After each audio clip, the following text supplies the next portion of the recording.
يوم خلق السماوات والأرض منها أربعة حرم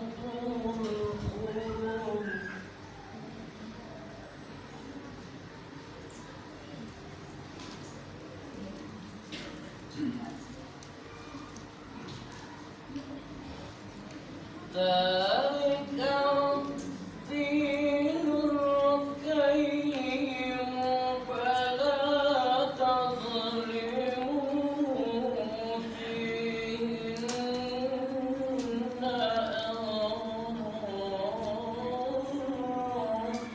أنفسكم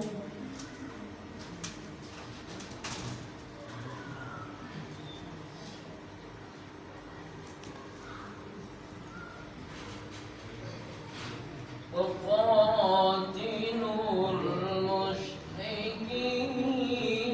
كافة كما يقاتلونكم كافة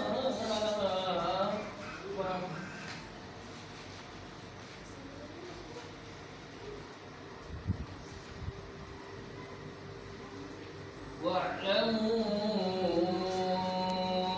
أن الله مع المتقين.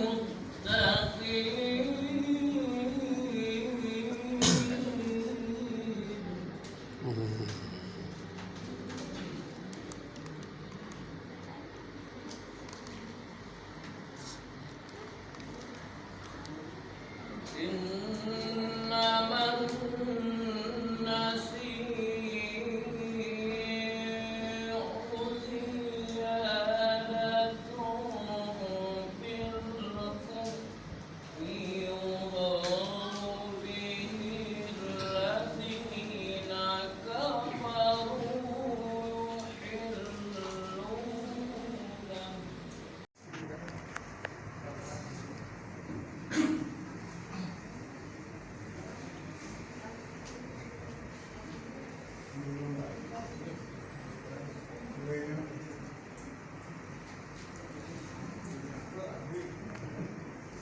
Bismillahirrahmanirrahim. Assalamualaikum warahmatullahi wabarakatuh. Alhamdulillahilladzi hadana li hadza wa ma kunna linahtadiya laula an hadanallah.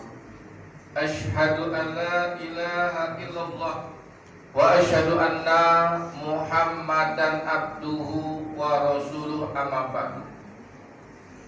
Yang saya hormati Bapak Geri Saputra SH MSI, Camat Kecamatan Prabu Mulih Utara.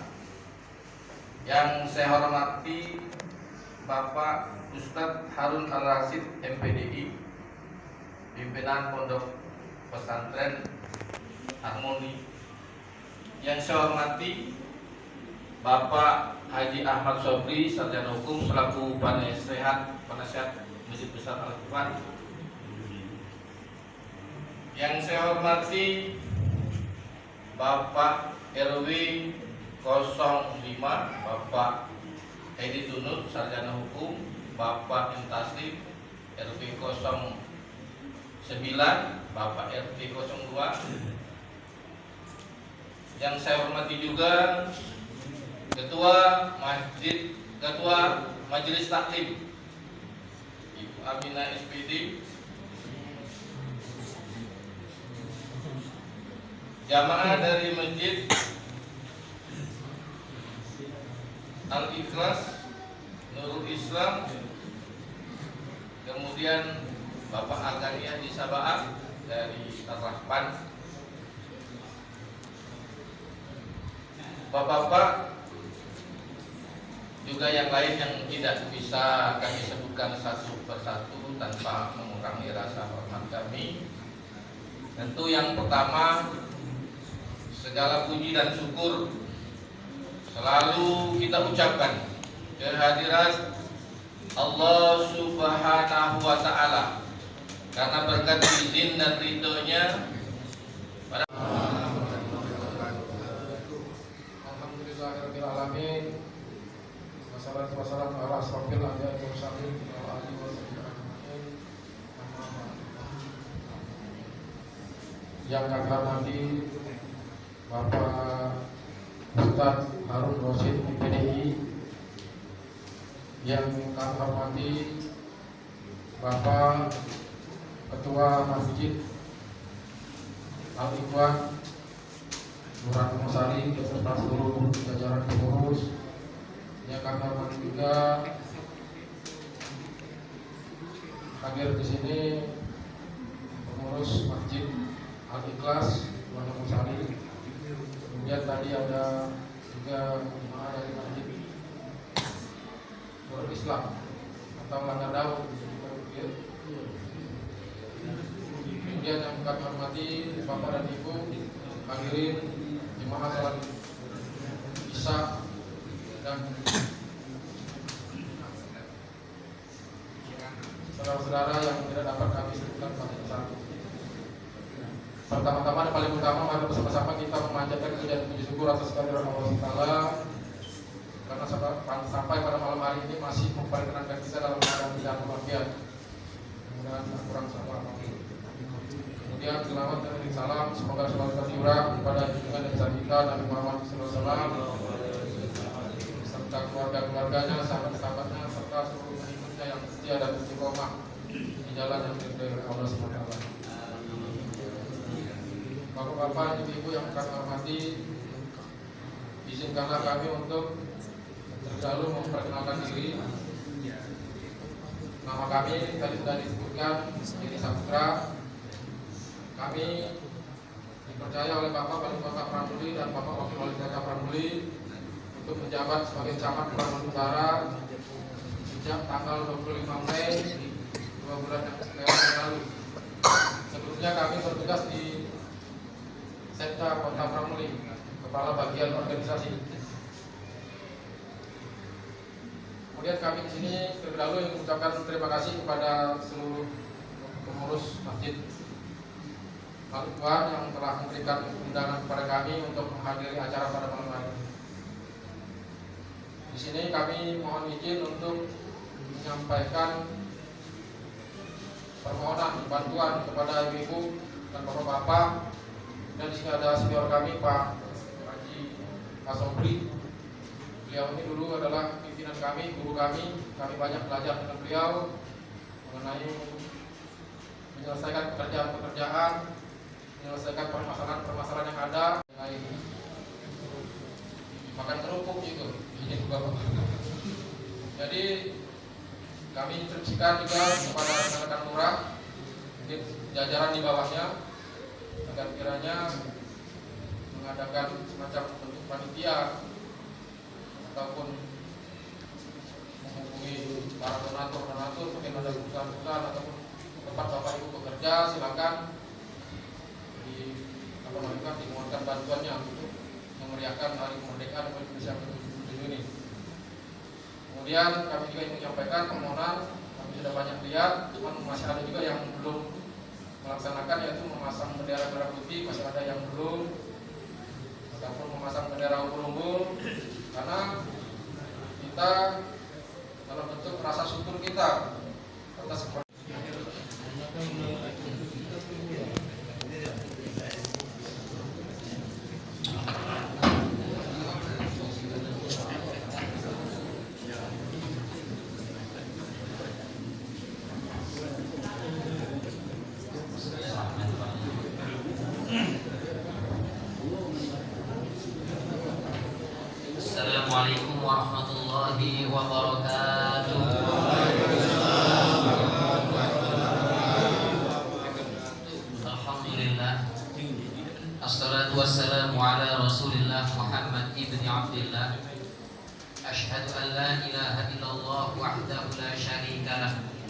وأشهد أن نبينا محمدا عبده ورسوله لا نبي بعده أدى الأمانة ونصح الأمة وتركنا على المحجة البيضاء ليلها كنهارها لا يزيغ عنها إلا هالك. اللهم صل وسلم وبارك على نبينا وشفيعنا ومولانا محمد صلى الله عليه وسلم وعلى آله وأصحابه والتابعين وتابع التابعين ومن تبعهم بإحسان إلى يوم الدين. أما بعد فيا عباد الله اتقوا الله حق تقاته ولا تموتن إلا وأنتم مسلمون. Yang saya hormati Bapak Haji Sofif, Nasihat Masjid Besar Al-Islam, Pak Haji Paksono, Ketua Masjid, Pak Haji Tunut, Taslim, dan Pak Camat, Pak Jerry ya, Pak Jerry, Camat Prabu Mulin Karas. Mudah-mudahan Allah berikan kekuatan untuk membangun Kecamatan Prabu Mulin Utara ini. Mudah-mudahan Allah panjangkan umur baik dan berkah bermanfaat. Amin. Dan seluruh yang hadir yang nggak kami sebutkan satu persatu, mudah-mudahan seluruh kita diberi umur panjang baik amal. Amin. Ya Rabbal Alamin. Bukan umur panjang tapi amalnya tidak baik, yang akan menjadikan kita manusia terjelek di muka bumi. Hadirin rahimakumullah, kami akan sampaikan sedikit tentang sejarah hijrah, dan yang kedua nanti kami akan membahas sedikit tentang satu hadis yang terkadang dijadikan oleh sebagian kita untuk menyekat-nyekat umat. Tapi nanti hadis ini kita bahas agar supaya umat ini bersatu di bawah kalimat la ilaha illallah, bukan bersatu di atas kunut, bukan bersatu di atas tongkat, bukan bersatu di atas bismillahnya sir, bukan. Jadi bersatu di atas lapang nggak bisa, bersatu itu di atas prinsip. Insyaallah ini yang kedua. Ini tema-tema yang kami diundang itu banyak menjalin ukhuwah. Dengan hijrah ini kita jalin ukhuwah.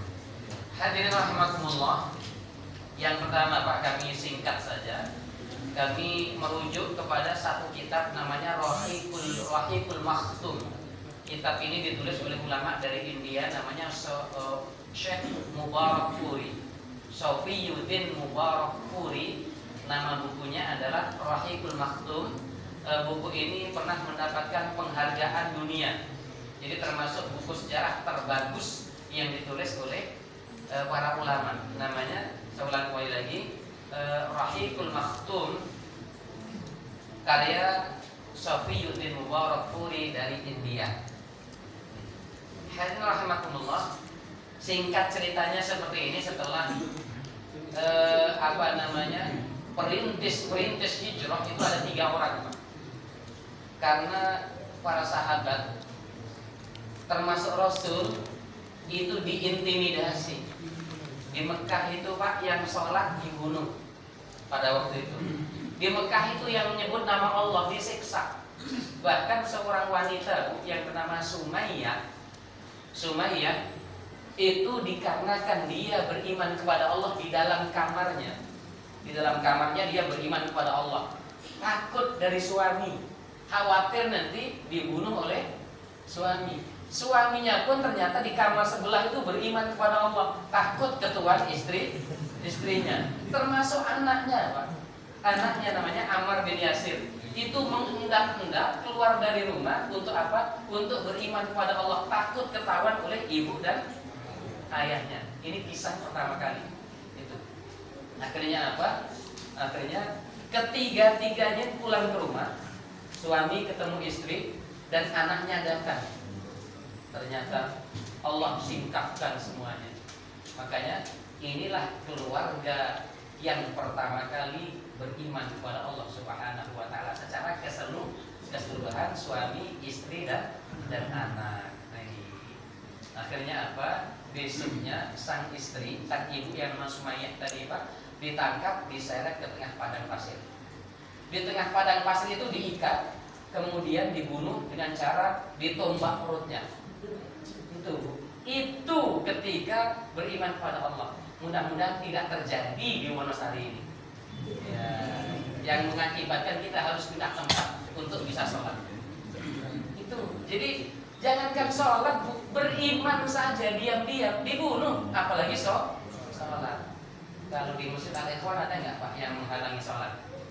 Kalau kita dihalangi sholat di sini, maka kita harus pindah agar supaya di tempat yang baru kita bisa sholat.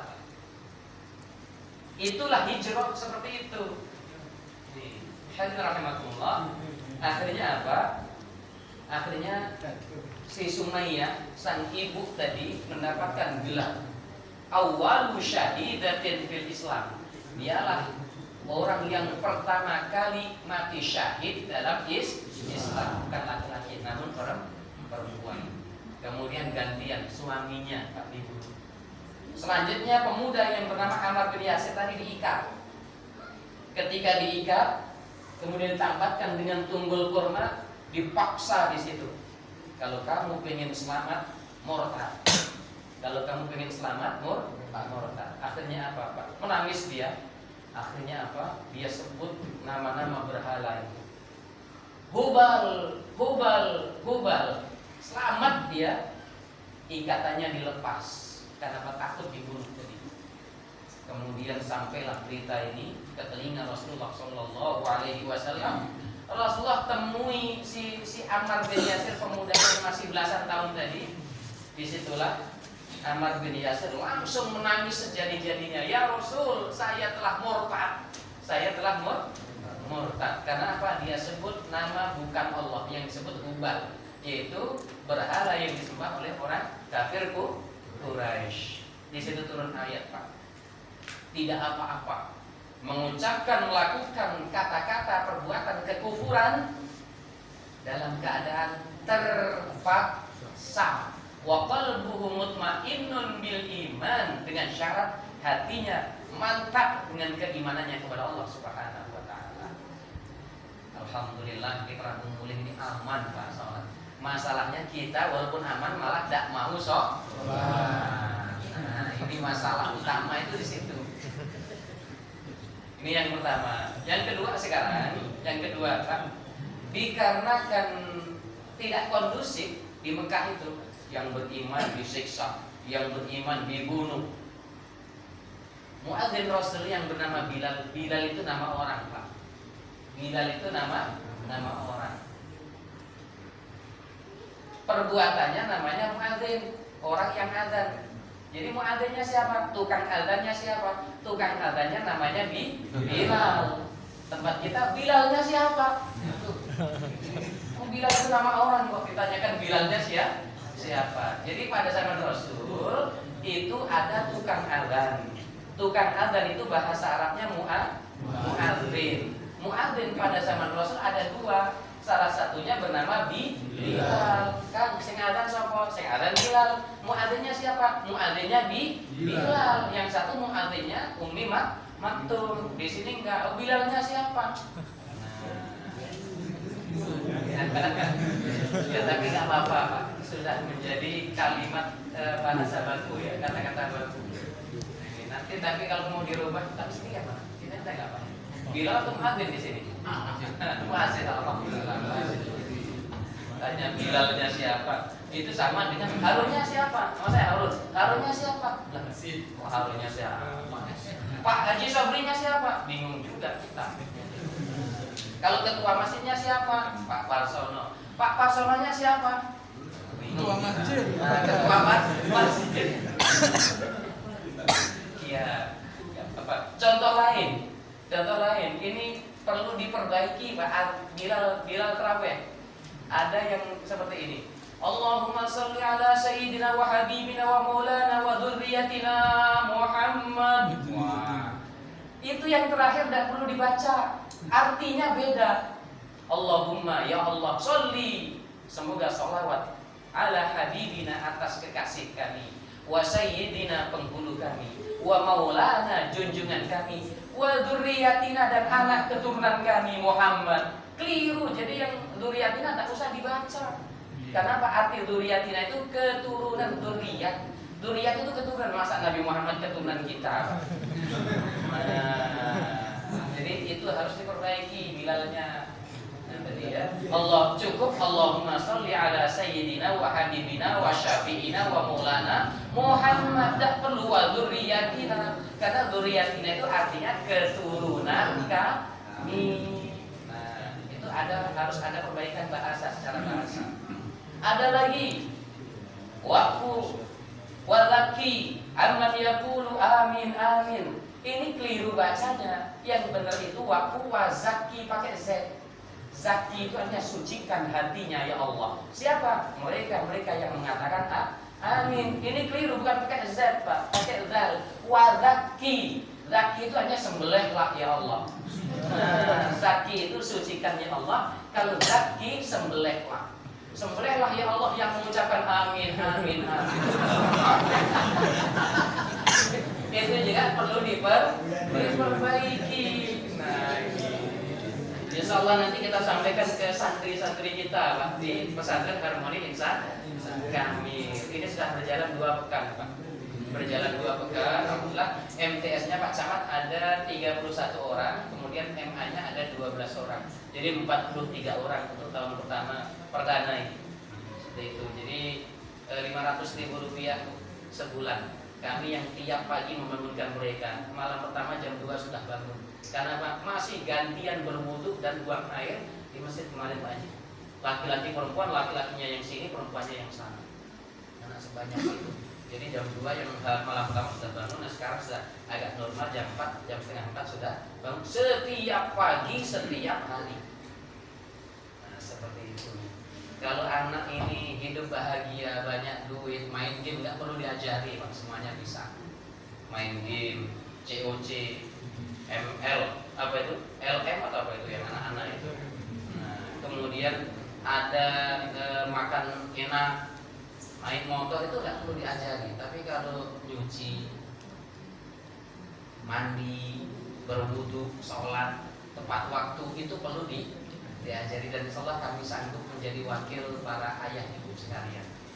Ya, sebetulnya tidak mahal Pak, walaupun kata orang sana mahal sekali, 500 itu gratis yang situ. Masa ini 500 sama dengan rokok kita satu bulan. Nah, itu. Hadirin rahimakumullah, kembali kepada sejarah hijrah tadi. Jadi begitulah Rasulullah Shallallahu Alaihi Wasallam, para sahabatnya tidak tenang, tidak nyaman. Akhirnya kita putus cerita yang tadi, langsung saja kita masuk tanggal 26 Safar Pak. Jadi hijrah itu dilaksanakan Rasul bukan bulan Muharram. Nanti kan kalender hijrah itu pertama diberlakukan pada zaman Umar, bukan pada zaman Rasul. Tanggal 26 Safar, Muharram, Safar, kalau kita Safar. Pada tanggal 26 Safar itu parlemen Quraisy, gedung DPR MPR Quraisy itu penuh Pak. Dipenuhi oleh tokoh-tokoh Quraisy. Pada waktu itu nggak banyak yang datang, tapi mewakili seluruh kabilah 7 orang plus 1 iblis. 7 orang plus 1 iblis. Tapi iblis ini tidak serem mukanya, menjelma menjadi orang tua syekh Pak. Pembicaraannya berwibawa, semua orang hormat, walaupun yang hadir itu tidak ngerti siapa itu, tapi mereka tidak berani protes. Itu terjadi pada tanggal 26 Safar sekitar jam 11 siang. Di mana pertemuan mereka? Di gedung DPR MPR Quraisy, namanya Darun Nadwa. Darun Nadwa, tempat untuk berkumpul bermusyawarah. Hasilnya apa? Hasilnya adalah usulan Abu Jahal. Masing-masing suku, Rambang, Belida, dan lain sebagainya, itu mengirimkan satu utusan yang paling ahli dalam memainkan pedang Pak. Sekali tebas mati.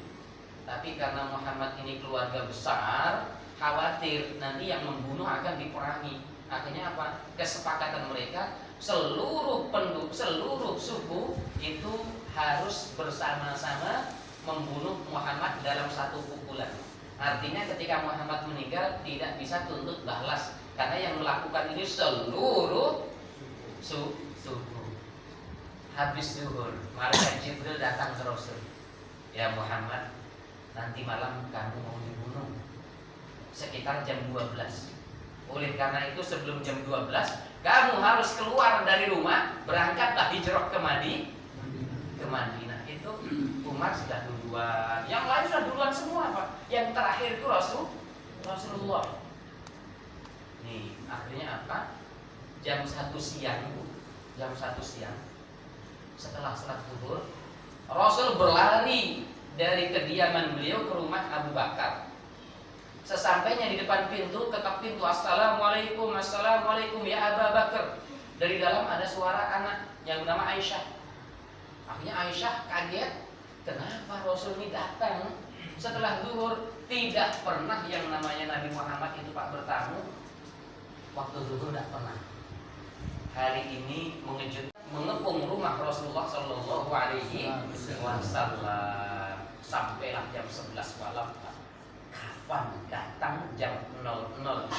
Karena apa? Jam 00 mereka akan menghabisi Rasulullah. Akhirnya apa? Sekitar jam 11, jam 12 kurang sedikit, Rasulullah keluar dari belakang Pak. Kemudian diambil pasir, disebarkan. وَجَعَلْنَا مِنْ بَيْنِ أَيْدِيهِمْ سَدًّا وَمِنْ خَلْفِهِمْ سَدًّا فَأَغْشَيْنَاهُمْ فَهُمْ لَا يُبْصِرُونَ. Yang sering yasinan Pak. Yang sering yasinan Pak. Tapi jangan sampai Pak yasinan tapi tidak sholat isya. Yasinan malah sholat isyanya ketinggalan jamaah. Terbalik, karena yang primer itu ada sholat isyanya, bukan yasinannya. Itu pun yang mensunahkan, ada yang tidak mensunahkan. Ini jadi kita balik isya dulu, setelah itu yasinan sampai jam 10, jam 11 silahkan. Jangan isyanya malah tidak dilakukan. Ya Allah ampuni orang tuaku yang sudah meninggal. Allah tidak suka Pak. Karena apa? Dia minta ampun untuk orang tuanya tapi malah meninggalkan perintah Allah. Kan gitu. Hadirin rahimakumullah. Keluarlah Rasulullah Shallallahu Alaihi Wasallam dengan memberikan pesan kepada Ali bin Abi Thalib. Ali, siap ya Rasul. Kamu tidur di ranjang saya dengan menggunakan selimut warna biru saya yang saya beli dari Yaman. Ya Allah Pak. Taruhannya Pak. Taruhannya apa Bu? Tidur di ranjang Rasul sementara mereka tahu sudah mengepung rumah Rasul dengan membawa pedang-pedang tertajam. Ya taruhannya mati. Taruhannya mati. Apa kata Ali? Siap ya Rasul. Ali tidur di pembaringan Rasul dengan menggunakan selimut hijau dari Yaman. Rasul keluar dengan menaburkan pasir tadi, semuanya tertidur. Bahkan Rasul itu berjalan melangkai kepala mereka. Ada satu yang sebetulnya agak sadar, cuman nggak kuasa untuk berbicara. Rasulullah Shallallahu Alaihi Wasallam itu malam 27 Syawal. Tadi Kamis mereka bertemu di Darun Nadwa, tadi hari Kamis siang. Nah ini sekarang malam Jumat Pak. Malam Jumat itu sudah berubah tanggalnya menjadi tanggal 27 Syawal. Yang tidak masuk akal, Pak. Rasulullah itu kan pintunya menghadap ke utara, pintu rumahnya menghadap ke utara, ke Madinah. Tapi Rasul malah keluar dari pintu belakang dan berjalan ke arah selatan. Aneh kan? Madinah di utara, dia malah berjalan ke arah selatan sekitar 7 kilo. Dengan Abu Bakar tadi Pak. Mana yang dituju? Jabal Sur. Yang nanti umroh dan waktunya luas, silakan naik taksi dari pelataran Masjidil Haram ke kaki Bukit Sur, 20 rial Pak. 20 rial saja itu berangkatnya. Dari kaki Bukit Sur, itu naik ke puncak tempat persembunyian Rasul. Kami berjalan kaki dengan istri 3 jam setengah. Dari kaki bukit tadi ke puncak di mana Rasul bersembunyi di Jabal Sur, itu 3 jam setengah. Kemudian dari puncak turun ke bawah 4 jam kami. Turun lebih lama karena apa? Batunya masih banyak kerikil-kerikil tajam, licin, kadang-kadang terpleset dan seperti itu. Kemudian di tengah-tengah perjalanan kami baru 1 jam setengah melihat ke bawah, ini sudah jauh, melihat ke atas masih jauh, mau pulang balik ke bawah sayang.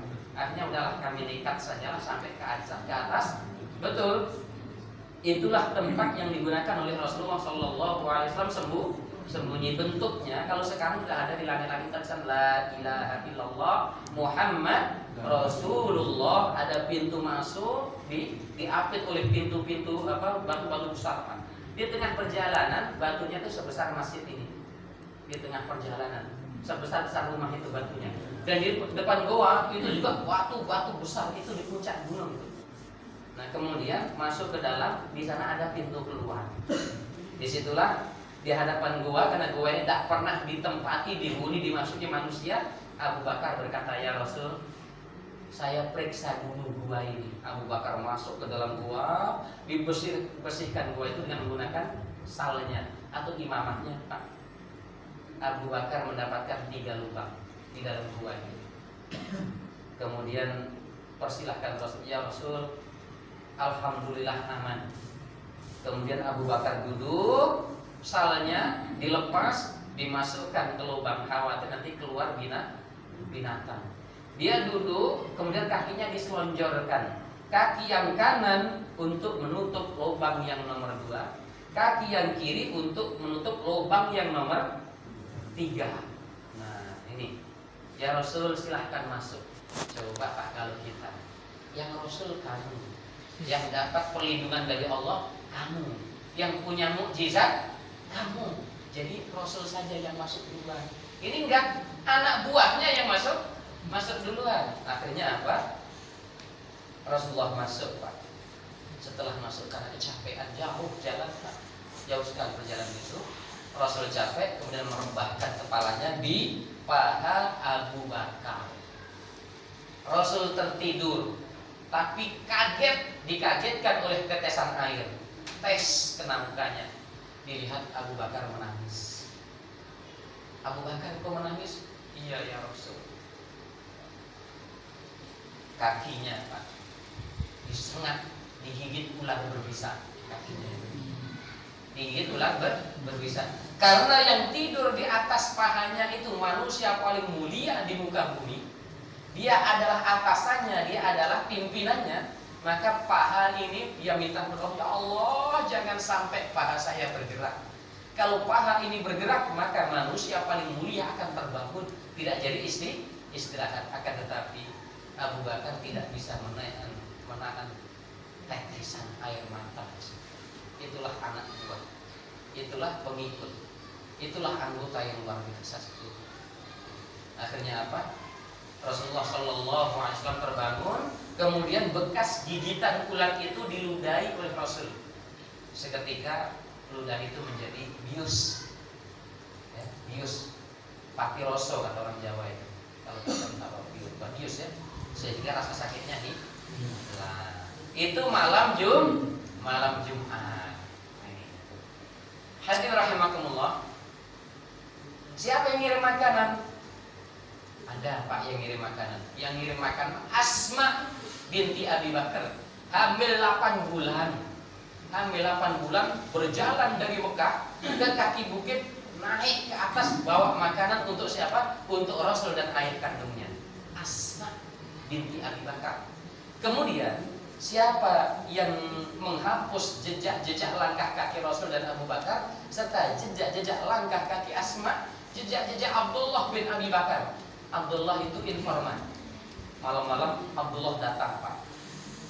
Heboh, wahai Rasul, masyarakat Quraisy heboh, bahkan membuat sayembara yang bisa menangkap Muhammad 100 ekor unta. Berita ini disampaikanlah oleh anak laki-laki Abu Bakar yang membawa makanan, anak perempuannya hamil 8 bulan, yang menyampaikan berita kakaknya Asma bernama Abdullah bin Abi Bakar. Siapa yang menghilangkan jejak langkah-langkah kaki mereka? Ini kan langkah kaki yang kelihatan Pak di pasir. Jangan-jangan lari ke sana. Itu siapa yang menghapus, yang menyapunya? Amir bin Fuhairah. Amir bin Fuhairah itu adalah seorang anak gembala dengan membawa ratusan kambing. Jadi setelah Rasul lewat, Abu Bakar lewat, Asma lewat, Abdullah lewat, maka yang terakhir adalah Amir bin Fuhairah berjalan dengan membawa kambing-kambingnya, sehingga langkah-langkah kaki, bekas-bekas telapak kaki tersapu oleh kaki-kaki kan. Subhanallah, luar biasa apa? Perencanaan yang luar biasa seperti itu. Bukan asal tabrak, bukan. Hadirin rahmatullah. Kemudian anak Abu Bakar sebelum subuh jam 2 turun, lari Pak. Jam 2 lari kemana? Ke Mekah. Di Mekah, oh sehat semuanya, sehat. Abdullah gimana, sehat? Padahal dia baru turun dari puncak dengan tenang. Artinya hijrah itu pindah dari tempat yang kita nggak bisa berbuat baik pada Allah maupun kepada manusia menuju tempat yang kita bebas berbuat baik kepada Allah maupun kepada manusia.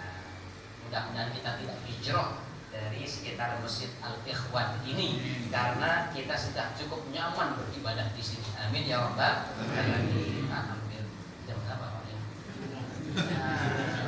Itu tadi saya lompat habis-habisan tuh.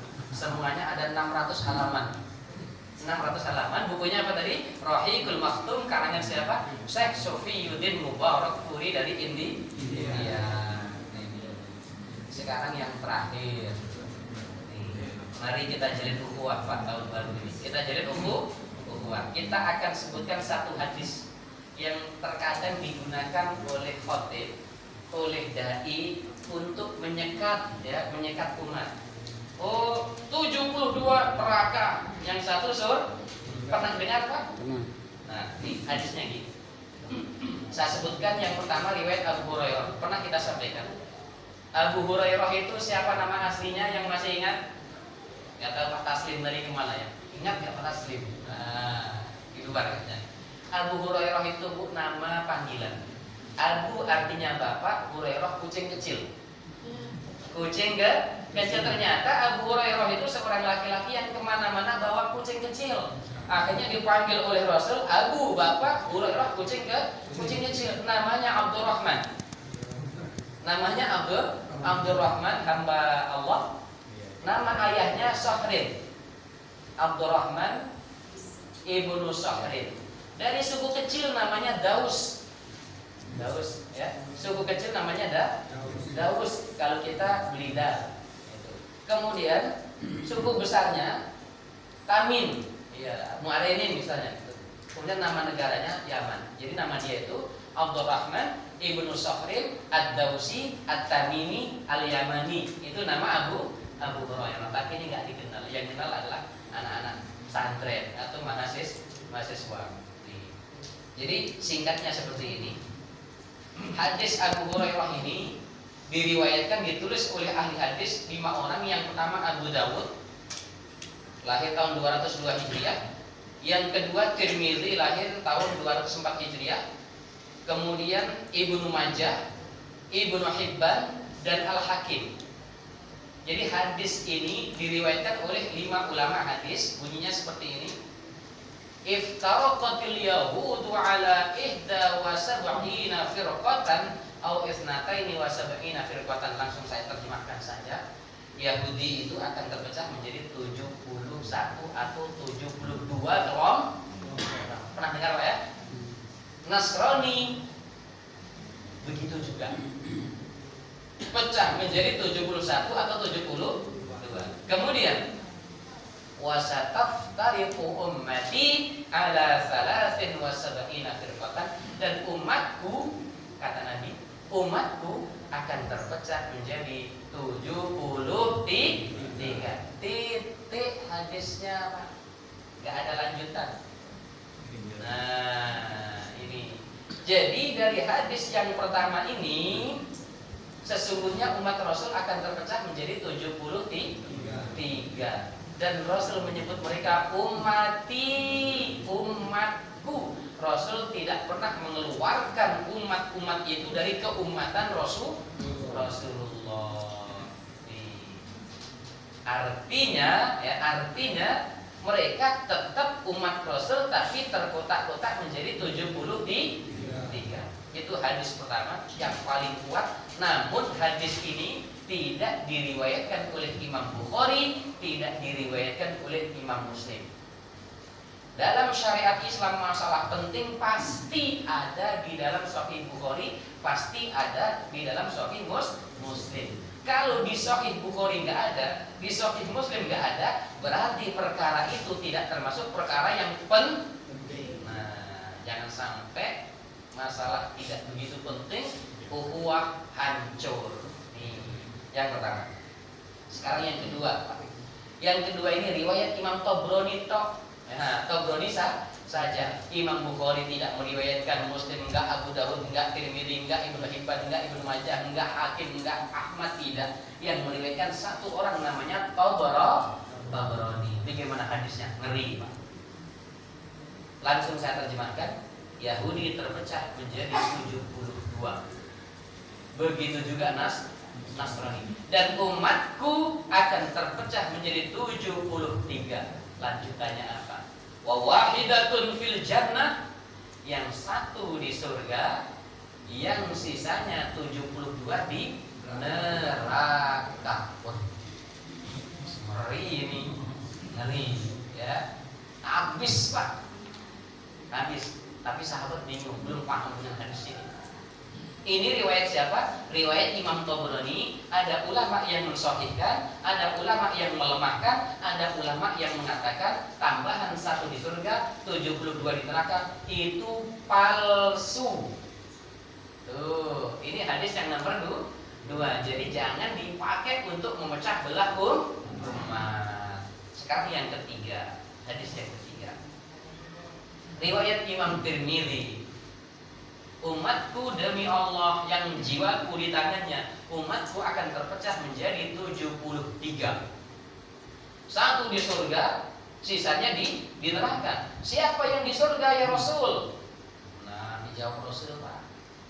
Ahlus sunnah wal jamaah. Tidak menyebut NU, tidak menyebut Muhammadiyah, tidak menyebut Persis, tidak menyebut Jamiul Khairat, tidak menyebut pesantren insan kamil, tidak menyebut Salafi, tidak menyebut MMI, tidak menyebut Ikhwan, tidak menyebut Jamaah Tabligh.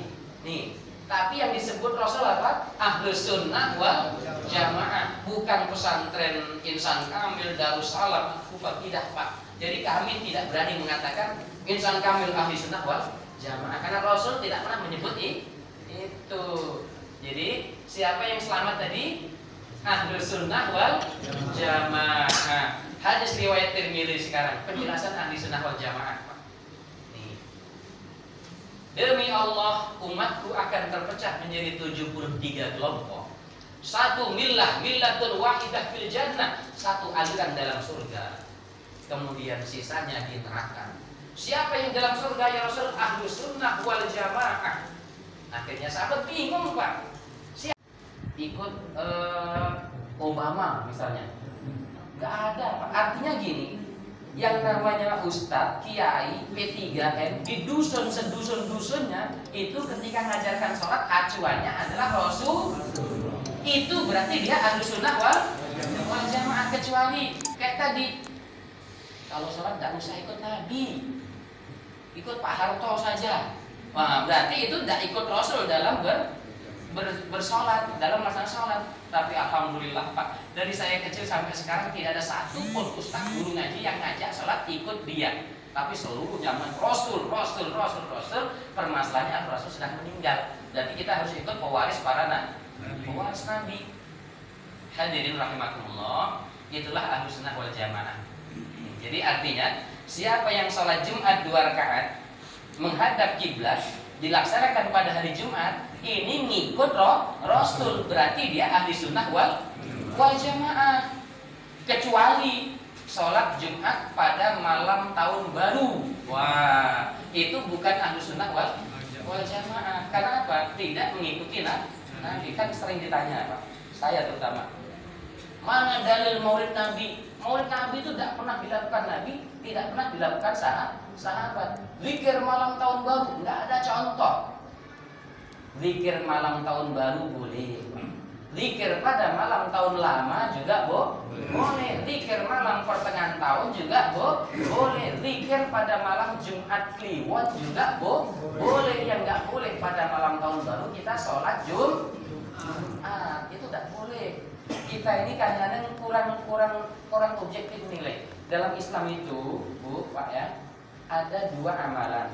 Amalan pertama bentuknya sudah ditentukan Rasul. Bentuknya sudah, jumlahnya sudah ditentukan Rasul, waktunya sudah ditentukan Rasul, tempatnya sudah ditentukan Rasul, tata caranya sudah ditentukan Rasul. Haram bagi kita merubah-rubah, Pak. Contoh sekarang, tawaf itu tempatnya di Mekah mengelilingi Ka'bah, caranya pundak kiri menghadap ke Hajar Aswad, kemudian start ke sana.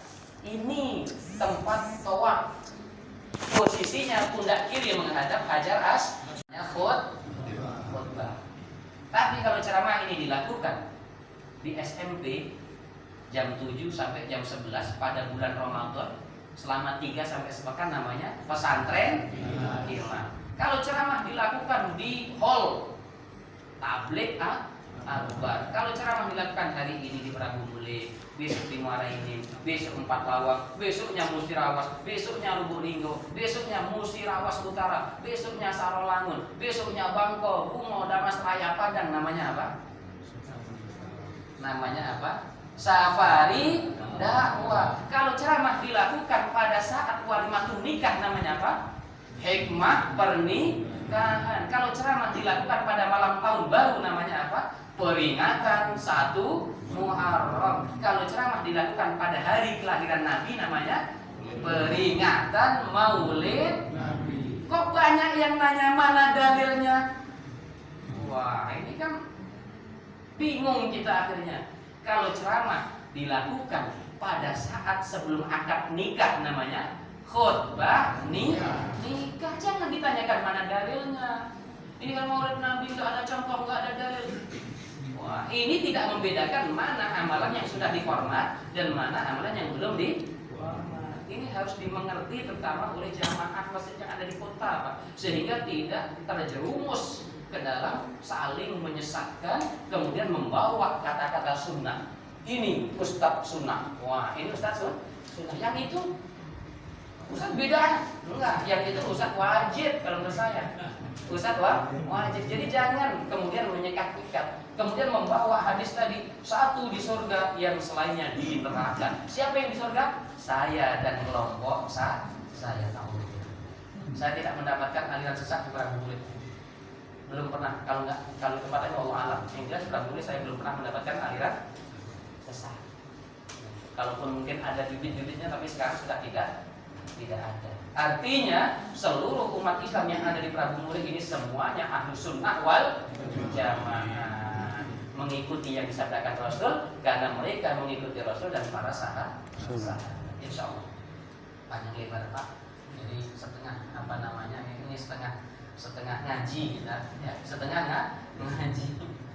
Allah alam bisawab yang kita sampaikan panjang lebar telah menyita waktu para bapak ibu sekalian. Mudah-mudahan Allah ganti. Mudah-mudahan Allah kasih berkah, Allah berikan rahmat kepada kita, salawat malaikat bercucuran turun kepada kita. Amin. Amin. Ya Rabbal alamin. Dan tahun baru menjadi tahun yang berkah bagi kita. Amin. Kenapa? Masuknya kita ke tahun yang baru nangis harusnya apa? Karena kesempatan salat Jumat 52 kali hilang. Kalau kamu masuk tahun baru, maka kesempatan salat Jumat hilang 52 kali. Masuknya kita ke tahun yang baru, hilang kesempatan salat subuh 360 kali.